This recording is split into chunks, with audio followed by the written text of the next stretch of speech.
आज इस वीडियो में हम आपको मेवाड़ के महाराणा उदय सिंह का रोचक इतिहास बताएंगे, इसलिए वीडियो को अंत तक जरूर देखें।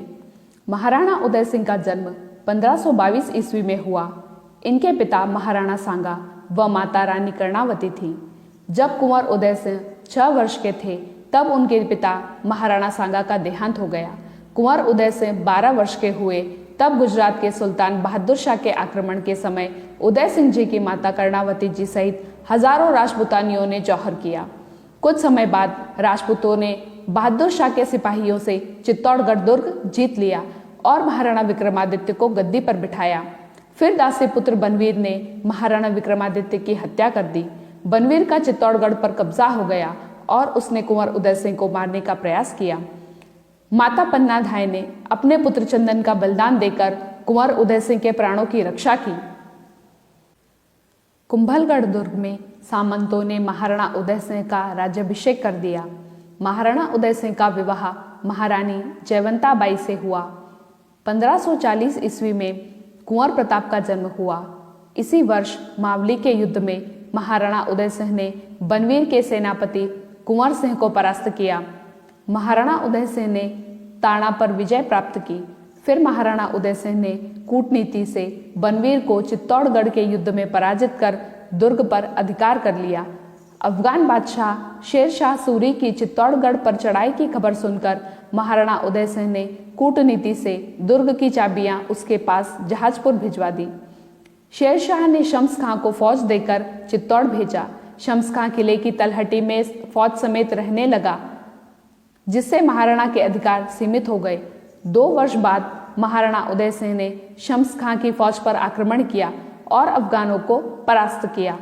महाराणा उदय सिंह ने मीराबाई जी को चित्तौड़गढ़ लाने के लिए ब्राह्मणों को भेजा, पर मीराबाई जी नहीं आईं। महाराणा उदय सिंह ने बूंदी के शासक राव सुल्तान हाड़ा को बर्खास्त किया और राव सुरजन हाड़ा को बूंदी की गद्दी पर आसीन किया।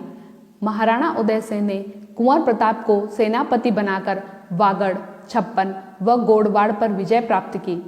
अफगान हाजी खां की वजह से मेवाड़ के महाराणा उदय सिंह व मारवाड़ के राव मालदेव के बीच हरमाड़ा का युद्ध हुआ। इस युद्ध में महाराणा के ललाट पर तीर लगा और वे पराजित हुए।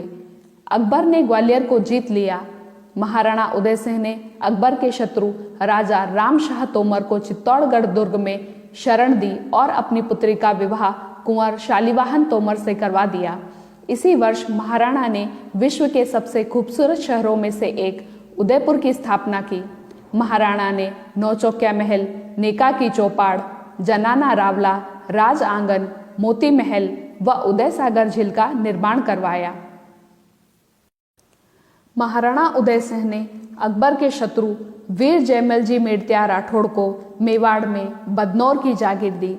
बैरम खां और अकबर के बीच हुए तिलवाड़ा के युद्ध से पहले बैरम खां ने महाराणा उदय सिंह से फौजी सहायता की मांग की, लेकिन महाराणा ने फौज देने से मना कर दिया। अकबर ने मालवा को जीत लिया। अकबर के शत्रु मालवा के बाज बहादुर को महाराणा उदय सिंह ने चित्तौड़गढ़ में शरण दी। महाराणा उदय सिंह ने सिरोही के मान सिंह देवड़ा को भी मेवाड़ में शरण दी। महाराणा उदय सिंह ने अकबर के 1000 अफगान शत्रुओं को मेवाड़ में शरण देकर मेवाड़ की फौज में भर्ती कर लिया। महाराणा उदय सिंह ने भोमट पर विजय प्राप्त की। जब उदय सागर झील का निर्माण पूरा हुआ तब महाराणा उदय सिंह ने उदय सागर झील की प्रतिष्ठा करवाई। अकबर ने चित्तौड़गढ़ पर आक्रमण किया और 4 महीनों तक दुर्ग को घेरे रखा।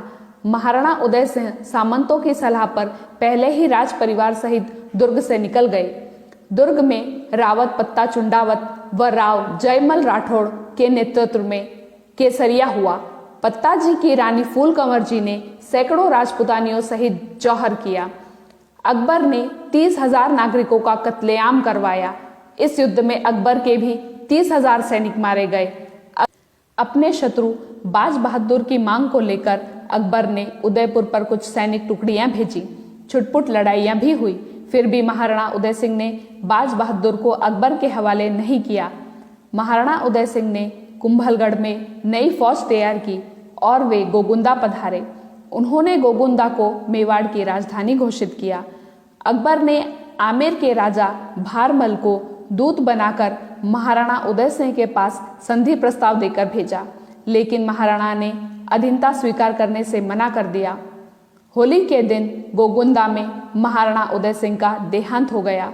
इस प्रकार महाराणा उदय सिंह ने मेवाड़ को बनवीर के चुंगल से आज़ाद किया, शम्स खां को परास्त किया, हाजी खां से युद्ध लड़े, राव मालदेव से युद्ध लड़े, उदयपुर की स्थापना की, छापामार प्रणाली अपनाई, मुगल सल्तनत के बागियों को शरण देकर न केवल मुगल सल्तनत को चुनौती दी, बल्कि अपनी अंतिम श्वास तक मुगल अधीनता स्वीकार नहीं की।